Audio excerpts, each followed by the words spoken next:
बाळा, आम्ही तुला एक गोष्ट सांगतो. एक माणूस होता, त्याचे 3 मित्र होते आणि त्या माणसाच्या मृत्यूच्या अखेरच्या समयी ते 3ही मित्र त्याला भेटायला आले. माणसाने तिघांना प्रश्न विचारला की बाबांनो, आयुष्यभर तुम्ही माझी सोबत केली, आता मृत्यूनंतरही माझी सोबत कराल का?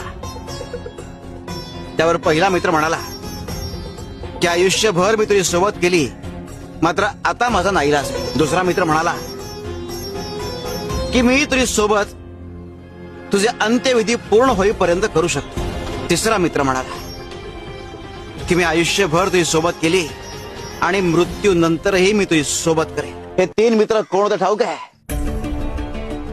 धन, कुटुंब आणि कर्म.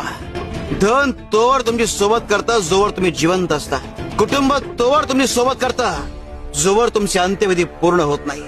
मात्र कर्म हे मृत्यूनंतर कायम तुमच्या सोबत असतात. आणि इतकंच काय, तर तुमचा पुढचा जन्म हे तुमच्या कर्मांवर अवलंबून असतो. तेव्हा कायम चांगली कर्म करा आणि स्वप्न अशी पहा ज्यात स्वतःच्या आधी इतरांचा विचार सामावलेला असेल. शिव शंकर शंभा.